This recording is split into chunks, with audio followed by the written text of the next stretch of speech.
قرآن کے 5 حقوق ہیں. اگر یہ حقوق ایسے ہیں ان میں ہم کھرے اتر رہے ہیں تو اس کا مطلب ہم ظالم نہیں ہیں، اور اگر ان 5 میں سے ہم کہیں آگے پیچھے ہو رہے ہیں ہو سکتا ہے ہم ظالموں کی فہرست میں آ جائیں. تو رجوع القرآن جو ہے یعنی ہمیں قرآن کی طرف لوٹنا ہے، تو اس سلسلے میں قرآن کے حقوق کو یاد رکھنا ضروری ہے.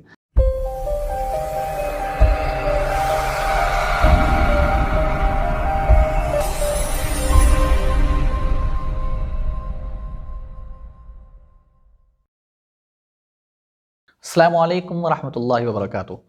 میں مفتی عبداللہ ندوی کچھ پیغام پہنچانا چاہتا ہوں.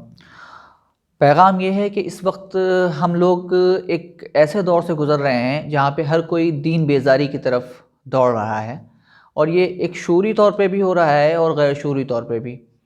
کیونکہ جب انسان اللہ کو اور اپنے رسول کو اور اس دین کو جو اللہ نے ہمارے پر اتارا ہے اس کو بھول جائے تو ظاہر سی بات ہے اس کا نتیجہ یہ ہوتا ہے کہ انسان جو ہے وہ غیر شعوری طور پہ ارتداد کی طرف جائے گا.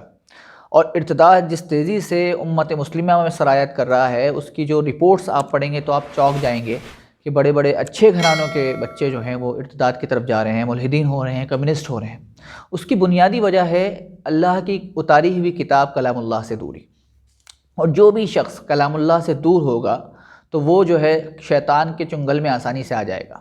آپ نے دیکھا ہوگا کہ جو بھیڑ کا بچہ ریوڑ سے نکل جاتا ہے تو بھیڑیا اس کا بہت آسانی سے شکار کر لیتا ہے. اسی طرح شیطان ہے کہ جب وہ دیکھتا ہے کہ یہ کتاب اللہ سے دور ہو گیا ہے تو اس پہ اس کی گرفت بہت آسان ہو جاتی ہے اور وہ اپنے ساتھ اس کو لے جاتا ہے. اسی لیے قرآن میں اللہ نے فرمایا وَمَن يَعْشُ عَن ذِكْرِ الرَّحْمَنِ نُقَيِّضْ لَهُ شَيْطَانًا فَهُوَ لَهُ قَرِينٌ، کہ جو اللہ کے ذکر سے غافل ہو جائیں تو ان کو شیطان ان پہ قابض ہو جاتا ہے اور وہ ان کا قرین بن جاتا ہے، ان کا ہمجولی بن جاتا ہے. تو قرآن سے دوری کی کچھ وجوہات ہیں، تو اس وجوہات کو بیان کرنے سے پہلے سورہ فاطر کی ایک آیت میں تلاوت کروں گا. ثم اورثنا الکتاب الذین اصطفینا من عبادنا فمنهم ظالم لنفسه ومنهم مقتصد ومنهم سابق بالخیرات باذن اللہ ذلک هو الفضل الکبیر.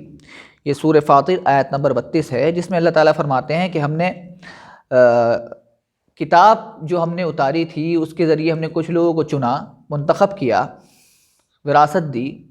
تو اس میں 3 طبقے کے لوگ ہو گئے. پہلا وہ جو ظالم ہے، دوسرا وہ جو مقتصد ہے، یعنی ایک شخص وہ ہے جو نے ظلم کیا، کتاب کو ٹھکرا دیا یا کتاب پہ عمل نہیں کیا. دوسرا وہ شخص جو نہ تو غلو میں رہا اور نہ ہی اقتصاد میں رہا، معتدل رہا. تیسرا وہ شخص جو نیکیوں کی طرف دوڑنے والا ہے. اب یہ ظالم کون ہے؟ کیسے پتہ چلے گا ہم ظالم کی کیٹیگری میں آ رہے ہیں نہیں آ رہے؟ ایک بات یاد رکھیے، ظلم کہتے ہیں وضع الشیء علی غیر محلہ. ایک تعریف ہے ظلم کی، یعنی کسی چیز کو اس کی جگہ جو ہے، اس کا جو استھان ہے اس سے ہٹا کے رکھ دینا ظلم کہلاتا ہے. تو قرآن پاک کا استھان کیا ہے، قرآن پاک کی جگہ کیا ہے، قرآن پاک کا حق کیا ہے، اگر وہ ہم جان لیں گے تو ہمیں اندازہ ہو جائے گا کہ ہم ظالم ہیں کہ نہیں ہیں. قرآن پاک کے 5 حقوق ہیں. پہلا حق ہے قرآن پاک کا، قرآن پاک پہ ایمان لانا. بے شک ہم سب اس پہ ایمان لاتے ہیں اور اس میں کوئی شک نہیں ہے. دوسرا حق ہے قرآن پاک کی تلاوت. یہاں پہ آ کے معاملہ تھوڑا سا گمبھیر ہو جاتا ہے کہ تلاوت کا جس طرح سے حق ہے، تلاوت کا اس طرح سے حق ادا ہم نہیں کر پاتے. ہماری زبان سے قرآن کے الفاظ صحیح طور پہ ادا نہیں ہوتے، اس کی ہم کوشش بھی نہیں کرتے. رسول اللہ صلی اللہ علیہ وسلم نے فرمایا تھا زین القرآن باصواتکم، قرآن کو اپنی آواز کے ذریعے جو ہے مزین کرو، اچھی طرح تلاوت کیا کرو. کیونکہ ہم جب تلاوت کرتے ہیں اللہ اس کو سن رہا ہوتا ہے. آپ تصور کیجئے کسی بادشاہ کے سامنے اگر ہم سے کہا جائے کہ تلاوت کرو، یا کسی جلسے میں کہا جائے تلاوت کرو، کتنی پریکٹس کریں گے ہم اس کی. اور ہم اللہ کے سامنے تلاوت کر رہے ہیں اور ہم اردو میں قرآن پڑھیں، بالکل بھی مناسب نہیں ہے. تو اس لیے دوسرا حق ہے تلاوت جس طرح رسول اللہ صلی اللہ علیہ وسلم کرتے تھے، جس طرح صحابہ کرتے تھے، جس طرح عربی کا تلفظ ہے اس طرح تلاوت کرنا.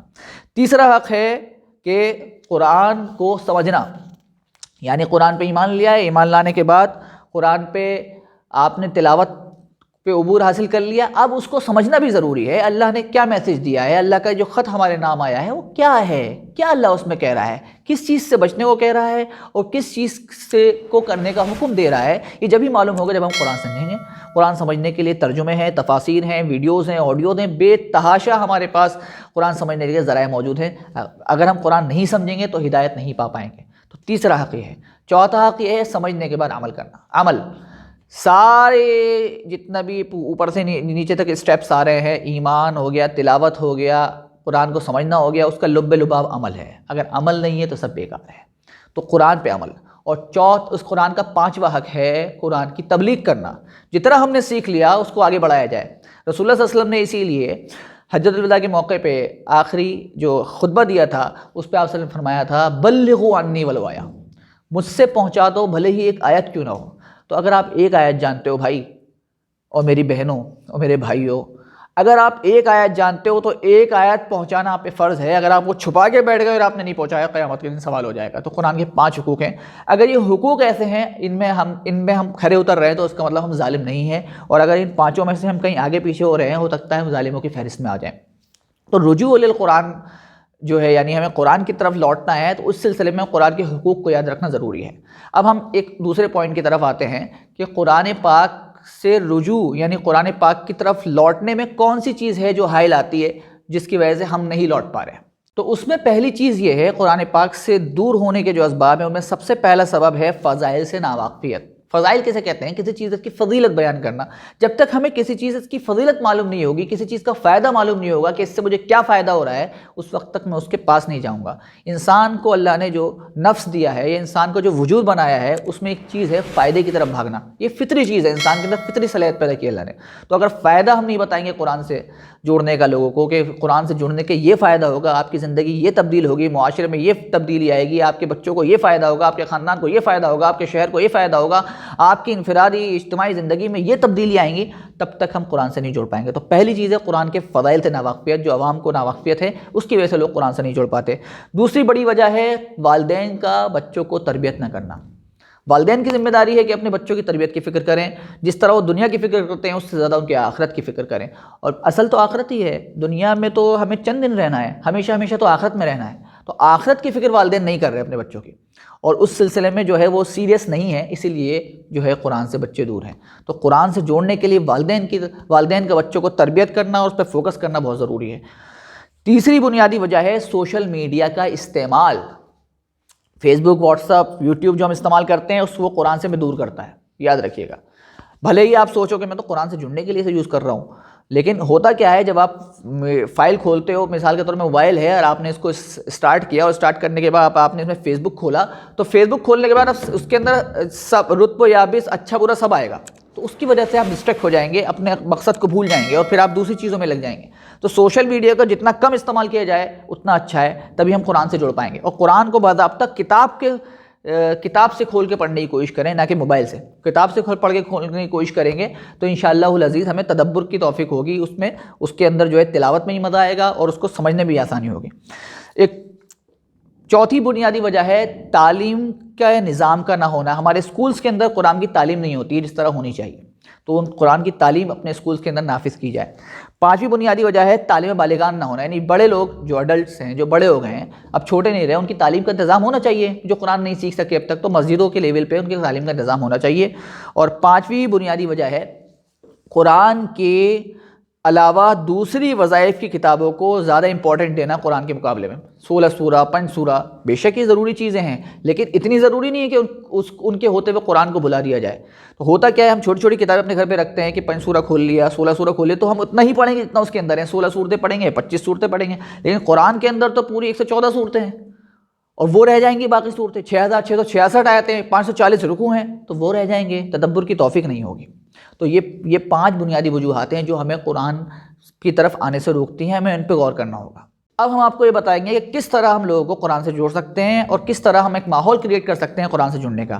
تو اس کے 8 پوائنٹ ہیں، اگر وہ ہم کر لیں، 8 پوائنٹوں پہ محنت کر لیں انشاءاللہ العزیز، تو وہ ہم قرآن سے لوگوں کو جوڑ سکتے ہیں۔ سب سے پہلا ہے واعظ و نصیحت کرنا، لوگوں کو تلقین کرنا کہ اگر آپ جو ہے قرآن سے جڑیں گے تو آپ کو یہ فائدہ ہوگا، اور ہمیں قرآن کے فائدے یاد کرنے پڑیں گے، ہم کو اس کو محسوس کرنا پڑے گا، تبھی ہم دوسروں کو بتا پائیں گے۔ تو واعظ و نصیحت اور سوشل میڈیا کے ذریعے بہت ضروری ہے۔ آپ واٹس ایپ کریں، آپ فیس بک کریں، آپ یوٹیوب کریں، جو بھی کریں، آپ جو ہے وہ سوشل میڈیا کے ذریعے لوگوں کو قرآن سے جوڑیے۔ نمبر 2، ترجمہ و تفسیر، لوگوں کو ترجمے دیجیے، تفسیر دیجیے، گفٹ کیجیے، پڑھو بھائی اس کو۔ ہم کتنے پیسے خرچ کرتے ہیں گفٹ کے لیے، اگر ہم ترجمہ تفسیر لوگوں کو گفٹ کرنا شروع کریں تو انشاءاللہ لوگ اس گفٹ کو پا کے خوش بھی ہوں گے، اور پھر اس کو تلاوت بھی کریں گے، اس کو سمجھیں گے بھی، اور اس کا ثواب ہم کو ملے گا۔ تیسری چیز ہے درس کے حلقے قائم کرنا۔ اپنے محلوں میں جو لیڈیز ہیں وہ ان کی ذمہ داری ہے کہ وہ اپنے یہاں درس کے حلقے قائم کریں، اور جینٹس کی ذمہ داری ہے کہ وہ اپنے یہاں درس کے حلقے قائم کریں، اور ابھی سے ہم سیریس ہو جائیں۔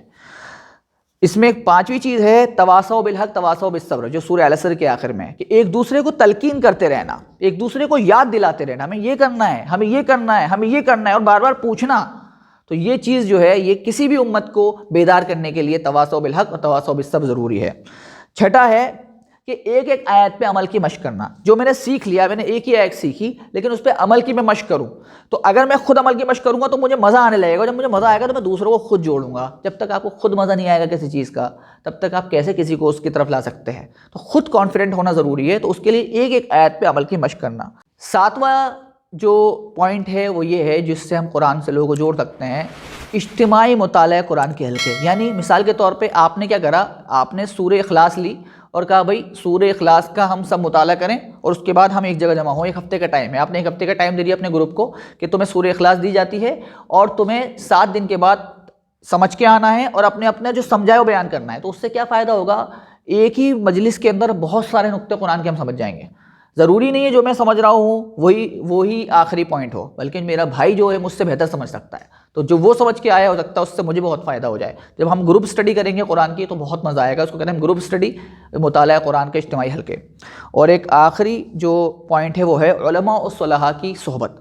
زیادہ سے زیادہ اچھے لوگوں کی صحبت میں رہنے کی کوشش کریں، علماء کی صحبت میں رہیں، جو بعمل علماء ہیں، جو ہم کو پریکٹیکل علماء نظر آتے ہیں، یہ جو اللہ کے دیندار لوگ ہیں ان کی صحبت میں رہنے کی کوشش کریں۔ جب آپ ان کی صحبت میں رہو گے تو قرآن کی باتیں ہوں گی، قرآن سے جڑنے کا دل چاہے گا، اور آپ یقین مانو اگر ان چیزوں کو ہم نے امپلیمنٹ کر لیا اپنی سوسائٹی کے اندر، ہم نے ان کو لاگو کرنے کی کوشش کری، ان کو اتار دیا، آپ دیکھو گے آپ کے بچے قرآن سے جڑیں گے، آپ کی گھر والی قرآن سے جڑے گی، آپ کے بہن بھائی قرآن سے جڑیں گے، آپ کے والدین جو اب تک نہیں جڑ پائیں وہ قرآن سے جڑیں گے۔